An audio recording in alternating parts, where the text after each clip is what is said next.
Oftentimes persons don't necessarily see themselves, as advocates, as activists, but once you provide them with the tools to be able to do so, not only are they able to tell their stories, but also stories of, persons in the community and often underrepresented voices. See them move from knowing very little about climate change or photography to becoming the budding climate photojournalists that they are today is just remarkable. This experience has really empowered me to share my story with you guys.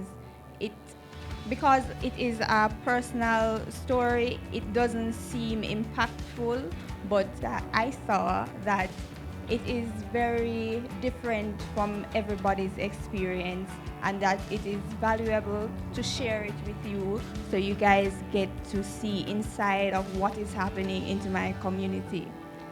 Young women continue to always rise to the challenge when we equip them with the tools to tell their own stories in their own voices, and just their power to add value to the work that we're doing, but also more importantly take these messages back to their communities and do the transformative work of engaging other people and other stakeholders in this process.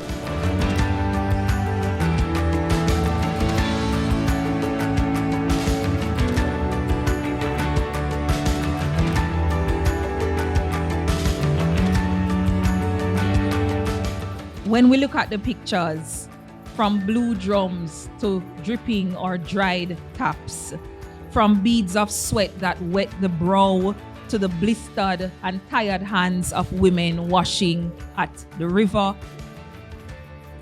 from plastic bottles being used as catchment sources to reduce water from waist to ankle, from generations, great and small, carrying buckets of water. All of these are visions of a resilient people. They're visions of people learned in strategies of how to adapt. The arts play a really important place in telling the climate change story, and more importantly, the kinds of details the photographers went into to interrogate the stories also identified issues for us to pay attention to. It was clear that these young ladies didn't see themselves in a position to inform the process before. And through the training and the dialogue that they had, the research that they did, they have now been put into a space where they're now empowered and they're able to tell their stories, but also push and prod decision makers to make decisions, but also put information on the table as to how decisions can be taken.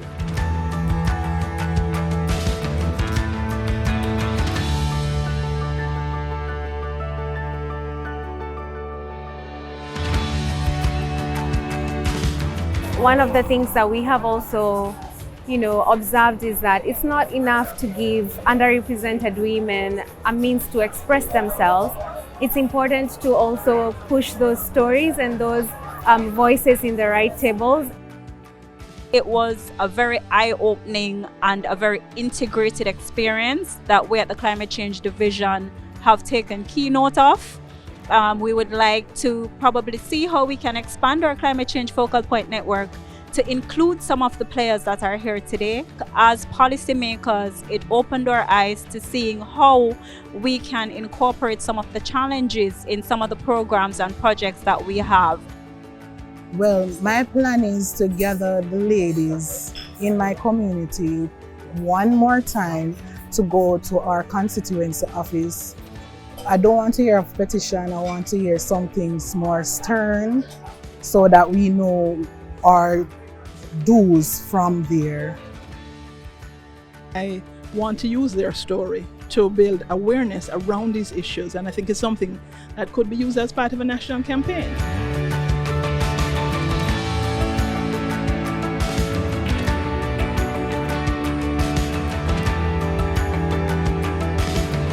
When you walk away from this room this afternoon, I want us to remember that we have an individual, we have a collective responsibility in what adaptation looks like.